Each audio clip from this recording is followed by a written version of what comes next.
You know the feeling, the soft, quiet flicker of exhaustion that settles behind your eyes right after you've had to be on. Perhaps it was a Zoom meeting where you contributed perfectly, or a birthday party where you laughed just right. You were present, you were functional, and you were by all outside measures well. But the second the door closes or the camera turns off, the performance collapses. You are left with the silence, and in that silence you feel the profound, chilling weight of having given the most arduous performance of your day, pretending to feel anything at all. This is the central paradox we need to talk about. We often think of depression as a clear-cut collapse, a dramatic fall into darkness, tears, isolation, the inability to get out of bed. And certainly for many it is. But for an astonishing number of people in the modern American landscape, particularly those conditioned for high achievement and constant emotional labor, depression doesn't look like a breakdown. It looks like a high-functioning facade. In psychology, we might label this masked depression, but that term feels too clinical for the lived experience. It's a transaction. You pay for the appearance of normalcy with the currency of your authenticity, and the cost is always paid in an acute, quiet form of suffering. The people hiding their depression are often the people you admire. They are the friends who always seem to have their lives together, the coworkers who always meet their deadlines, the parents who never miss a soccer game. But if you look closely, if you apply a different, more sensitive lens, you begin to see the cracks in the veneer. You see the deep interior fatigue that the facade requires. This kind of hidden emotional struggle isn't a failure of will. It's often the opposite, a desperate, exhausting act of survival where the individual has calculated that it is far safer, far less burdensome to everyone to simply pretend. This internal calculus is relentless. The core emotional pain here is not merely sadness. It is the pervading emptiness. The hollow feeling that sits behind the eyes even when they are smiling. It is the existential dread that asks, what is the point when faced with the simplest task or the greatest success? This is a crucial distinction. Traditional sadness is about something lost. This emptiness is about the loss of the capacity to value what you have. This is a classic hallmark of Anhedonia, and it is the thread running through the hidden life. So how do we see a pain that has perfected the art of invisibility? How do we recognize the quiet signs that someone, perhaps you, perhaps a loved one, is fighting an exhausting war beneath the smooth, functional surface? We must look for the small, almost imperceptible shifts in their relationship with the future, with concentration, and with the simple act of human connection. The 6 signs we are about to examine are not flaws. They are the involuntary leaks of pressure from a system that is running on empty, struggling to keep the performance going. The person hiding their depression is forced to become a master of deflection, a specialist in the superficial. They learn to keep conversations at the level of the weather, the news, or the latest binge watch sign number 5. They might seem engaged, they might seem normal, but when you pry, when you gently ask about their deeper hopes, their fears, or the struggles they faced last year, a sudden subtle wall goes up. Not a dramatic barrier, but a smooth pebble defense. Why? Because allowing you in requires energy they do not possess and risk they cannot afford to take. That risk is the resurfacing of old pain, of the betrayal they may have felt when they were vulnerable before. And so they stick with the safety of small talk. They stick with the comfort of silence, sign number 4. They would much rather retreat to a private, controlled emptiness than risk a public explosive pain. This commitment to the surface level is draining. And that exhaustion is often the first visible symptom even before the sadness. That pervasive feeling of dread, that low-grade what's the point internal murmur is the shadow of their anhedonia, a shadow that forces them into a quiet retreat from engagement. We must understand that their quietness is not rudeness. It is a desperate conservation of psychological resources. This is where the journey begins, understanding that the invisible fight is often the loudest one to the person enduring it. The metaphor I want to offer you here, the image that captures the essence of this high-functioning detachment, is the smooth pebble. Imagine this person, your friend, your colleague, or perhaps yourself, not as a crumbling ruin, but as a perfectly formed, polished stone found on a cold beach. They look beautiful. They look solid. They are impervious to the wind and the tide. They appear complete. But look closer. A pebble is defined by its surface. It has no porosity. Water, which represents emotion, connection, and vulnerability, cannot penetrate it. It cannot be truly absorbed. It simply runs off. This is the state of emotional blunting achieved through the mechanism of masked depression. When you or they engage in conversations, especially those attempts to connect on a deeper level, It feels like an endless, subtle deflection. Sign number 5. You ask about a complex emotion, and they give you a fact. You ask about their trauma, and they give you a curt, dismissive summary. It's not malice. It's not avoidance fueled by disrespect. It's avoidance fueled by self-preservation. When the system believes that feeling is dangerous because feeling led to profound pain, rejection, or trauma in the past, it develops a defense mechanism that essentially lowers the internal thermostat on all emotions. You sacrifice the capacity for intense joy to remove the risk of intense sorrow. You become the smooth pebble, highly durable, entirely isolated. Think of it in the context of their future. You might ask them about their long-term plans, their goals for next year, the big career shift they were hinting at. Sign number 1. A neurotypical response might be excitement or perhaps mild anxiety mixed with hope. The response from the smooth pebble, however, is often characterized by a profound sense of futurelessness. They are curt, dismissive, or frankly evasive. They may even articulate a bleak, pessimistic outlook. This isn't just cynicism. This is the logical outcome of a life lived on the surface. How can you plan for a future that you cannot emotionally feel?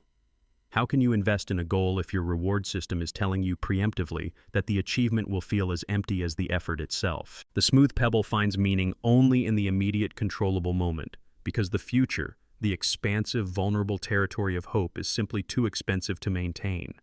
It requires a sustained emotional projection that the depleted nervous system cannot sustain. This effort to remain smooth, to remain functional and presentable, is so exhausting that it begins to bleed into cognitive functions. Sign number 2.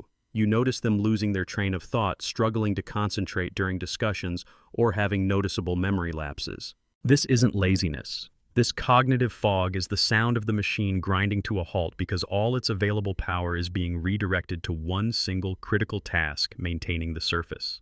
The brain is dedicating all its resources to keeping the pebble polished, leaving nothing left for abstract thought, memory encoding, or sustained attention. They are too busy fighting an internal war to follow the thread of a casual conversation. And this leads us directly to the source of that pervasive emptiness, the biological cost of maintaining this perfect, impermeable surface.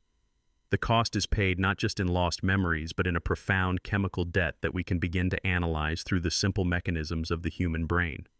The feeling of being stuck, of being functional but profoundly unable to feel pleasure or engagement, has a clear biological signature. It is a state of being where the light of motivation has dimmed and the neurological fuel needed for joy has run low. This brings us to the dopamine debt. In the simplest terms, dopamine is not the pleasure molecule, as it is often mischaracterized. Dopamine is the seeking molecule. It is the chemical messenger that tells your brain, this is worth pursuing. This action will lead to a reward.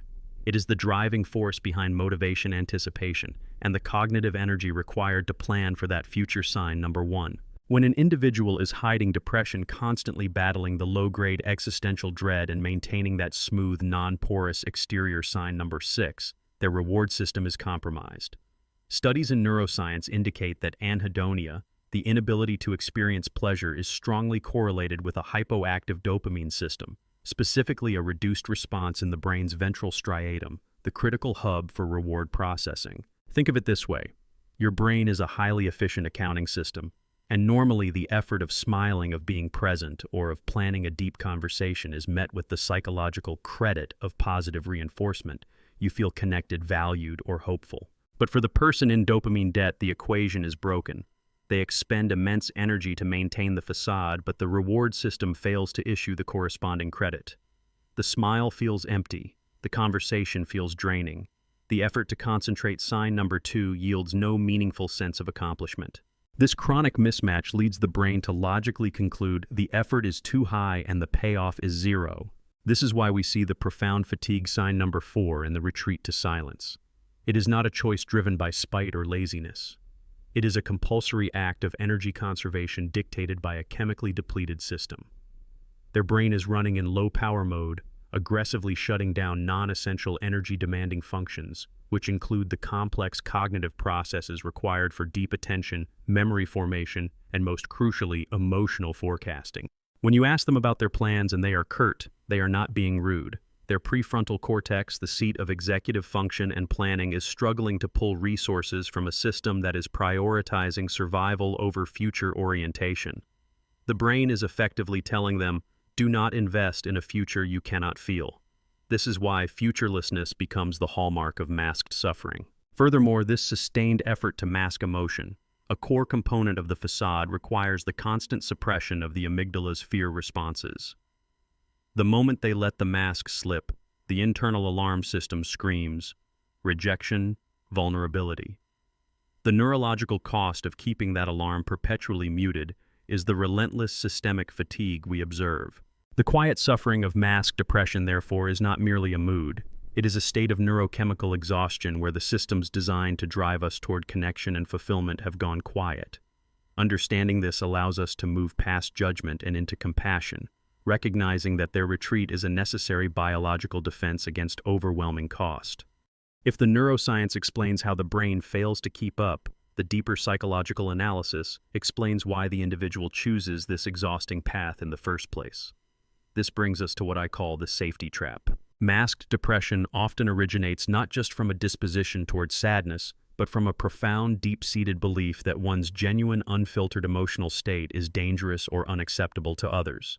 This belief is not fabricated. It is typically earned through past experiences, early attachment injuries, environments where vulnerability was met with criticism, neglect, or even exploitation.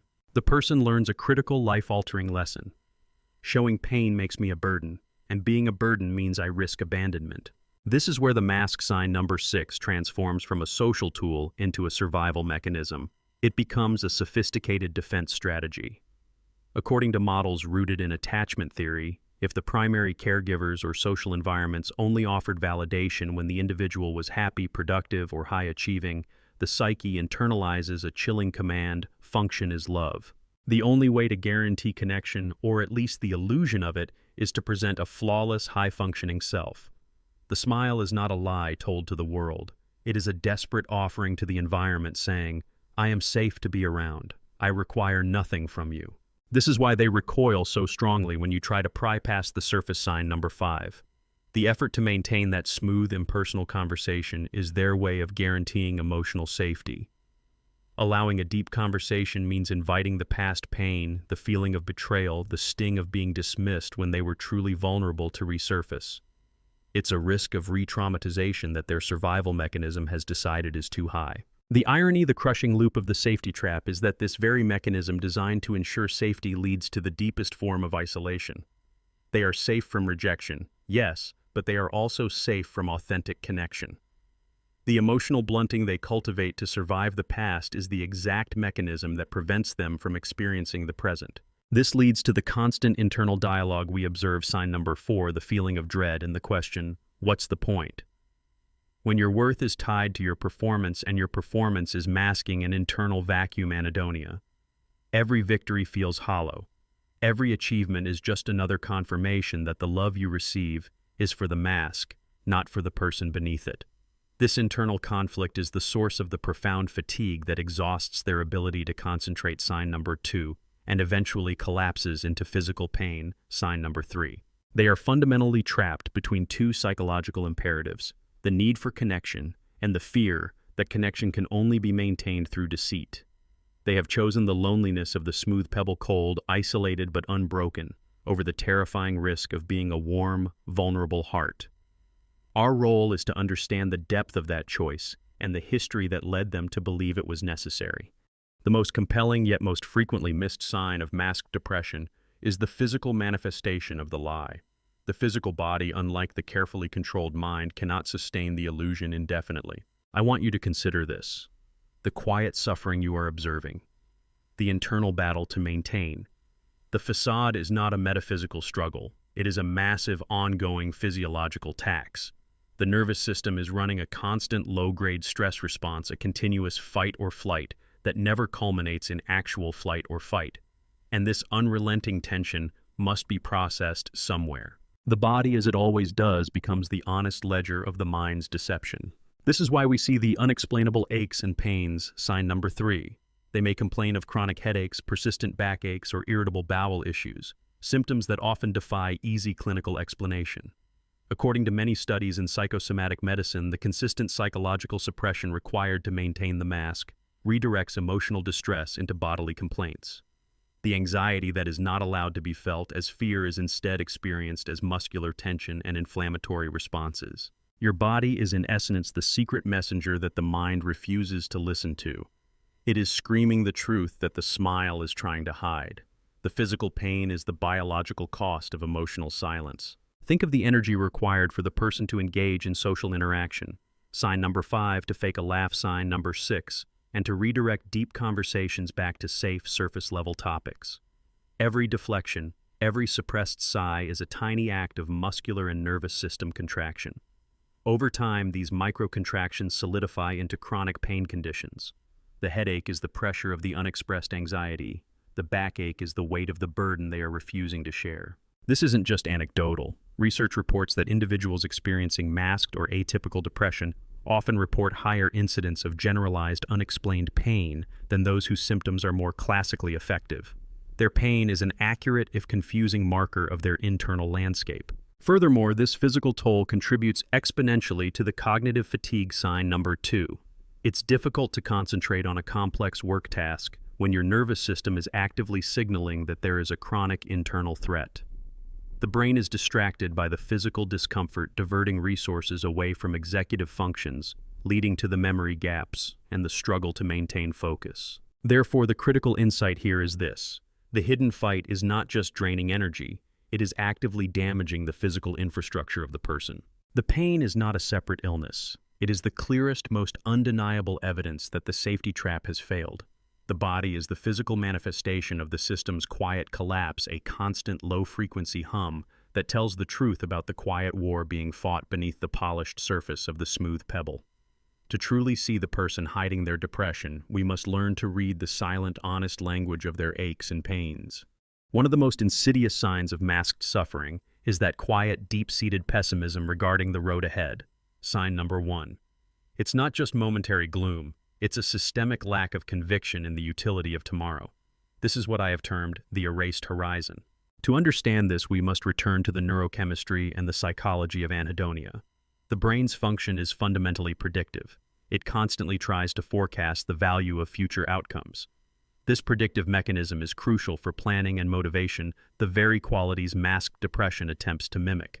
But when the reward system is in dopamine debt and the cost of present effort is so high, the brain loses its ability to emotionally forecast positive outcomes. The future is not seen as bad, it is seen as empty of valence. Think about the high-functioning individual. They may still set goals, a promotion, a move, a new project, because their identity is tied to those achievements. But unlike someone with typical motivation, they cannot feel the anticipated joy of reaching that goal. Their brain runs the simulation, I achieved the promotion, and then what? The answer that returns is a cold, flat zero. If every achievement, every connection, every effort is predicted to yield a zero emotional reward, the most logical and energy-efficient response is to withdraw investment in the future. This is the psychological core of the erased horizon. It's a form of temporal dissociation, a subtle detachment from the time ahead. They are not suicidal, but they are profoundly unconvinced that the struggle of existence will ever be worth the reward. This is why their responses to future plans are often dismissive or vague. They haven't failed to plan, they have failed to find a compelling reason to plan. Furthermore, this erased horizon severely impacts their ability to concentrate, sign number 2. According to cognitive psychology, sustained attention is often an act of future-oriented thinking, focusing now because of the anticipated benefit later. If the benefit is erased, attention wavers. The immediate surface-level task might be completed because the facade demands it, but any deep, complex cognitive commitment that requires believing in a deferred reward becomes almost impossible. When you observe someone avoiding deep commitment to a plan or constantly resorting to the phrase, I don't know, when asked about next steps, you are not witnessing laziness. You are witnessing the rational, protective response of a system that has been chemically and psychologically betrayed by its own predictive capacity. Their world shrinks to the immediate controlled, now the smooth pebble of the present moment, because the vast, uncertain territory of the future has been deemed an uninhabitable emotional space. Our challenge is to find a way to gently, patiently help them reinvest in a horizon they have learned to fear. If the core mechanism of mass depression is the safety trap, the belief that hiding is necessary for survival, then the first step toward genuine recovery is not finding joy, but finding safety in truth. We cannot force someone to be vulnerable, nor can we fix their anhedonia with simple advice. But we can adjust the environment gently to lower the immense cost of their facade. For the person observing this struggle, the friend, the partner, the coworker, your initial impulse will likely be to challenge the pessimism or to cheer them up, sign number 6. But this often backfires. When you meet their emptiness with loud positivity, you are inadvertently confirming their deep-seated belief that their true exhausted self is unacceptable. You are reinforcing the need for the mask. Instead, we must adopt the language of quiet acceptance. When they are unusually quiet, sign number 4, or when they retreat to the surface-level conversation, sign number 5, resist the urge to fill the silence or to pry. Instead, try this shift. From, "Are you okay? You seem quiet. What's wrong?" demands an answer, demands the mask. 2, "I notice you've been running low lately. I'm here, but you don't need to entertain me. You can just be here however you are."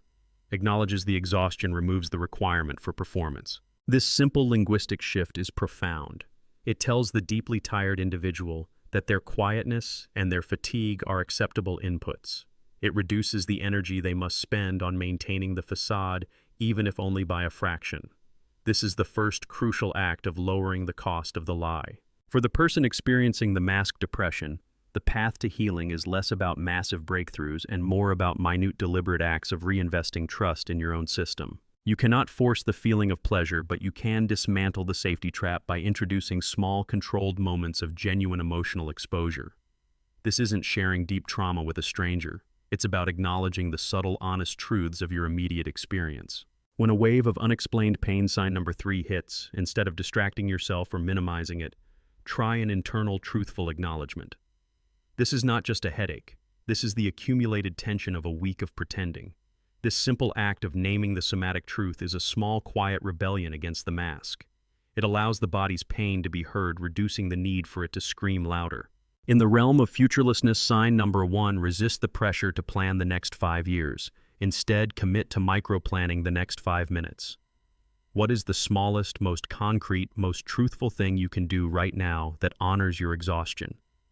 It might be just closing your eyes or allowing yourself a single, unsmiling moment of rest. The gentle guidance here is rooted in the psychological principle that authenticity is the antidote to the facade. Recovery begins when you stop trying to fix the emptiness and start truthfully acknowledging the exhaustion. You are slowly, patiently teaching your nervous system that the truth, even the quiet, tired, unsmiling truth, is no longer a threat to your survival. The healing process is not about finding the light switch. It is about learning to tolerate the dimness, knowing that even in the quiet dark, you are finally real. We have traced the hidden cost of the smile from the neurochemical deficit of the dopamine debt to the existential vacuum of the erased horizon. We've recognized the physical aches as the body's desperate communication, and the superficial conversation as the structural integrity of the smooth pebble. Now, as the narrative draws to a close, we must put down the diagnostic tools and simply sit with the truth we have uncovered. The mission of MindRabbit is not to offer a final clean answer, but to provide language for the pain you never knew how to name. The central insight is this: the hardest work you will ever do is the work of maintaining the illusion of ease. If you recognize yourself in this description, if you are the one meticulously polishing the pebble, constantly paying the physiological tax of the facade, understand this deeply. Your exhaustion is not a moral failing. It is a testament to your immense strength and resilience in a world that often demands performance over presence. But strength, when misdirected, can become self-sabotage. The path forward, the quiet path toward recovery, is a deliberate daily surrender of that need for control and perfection. The first act of courage is often the most subtle. It is the decision to reduce the weight of the self-imposed burden. You've spent years believing you must appear capable, enthusiastic, and unfazed. Start by intentionally underperforming in one small, non-critical area. If you usually answer a text, instantly wait 20 minutes. If you usually offer a verbose, cheerful explanation for why you can't attend an event, simply send a brief, honest, "I am unable to at this time." This is not rudeness. It is boundary setting. It is a practical exercise in challenging the safety trap, testing the hypothesis that you will be abandoned if you are not perfect. You are creating micro-failures in the facade to prove that the world does not in fact collapse. Next, focus on validating your own exhaustion. When the body signals pain, sign number 3, do not reach for the distraction or the over-the-counter pill first. Stop. Put your hand on the point of tension. Say internally, "I see you. You are tired. You are carrying too much." This practice of somatic validation starts to heal the rift between the mind, which says perform, and the body, which says rest. It allows the body to lower its volume because it has finally been heard. Finally, reconsider your relationship with silence. Sign number 4. We live in a world that pathologizes quietness. But sometimes silence is the only space where you can be truly real. Stop trying to fill the internal vacuum with noise, distraction, or forced social engagement. Allow the emptiness to exist. The pervading emptiness is terrifying only because you are constantly trying to fight it. When you allow it to settle, you realize it is not an impending disaster. It is merely a space awaiting genuine presence. The goal is not to wake up tomorrow cured, bursting with manufactured dopamine. The goal is to wake up tomorrow and allow yourself one less performance. We conclude where we began, in the quiet. Healing is not the dramatic journey back to joy. It is the slow, painstaking process of dismantling the self-imposed walls that you built for protection. It is realizing that vulnerability is not the risk you feared. It is the only true exit from the cold isolation of the smooth pebble. Look at the quiet exhaustion settling over you now. See it not as a weakness, but as the truth finally breaking through, and allow it to be enough.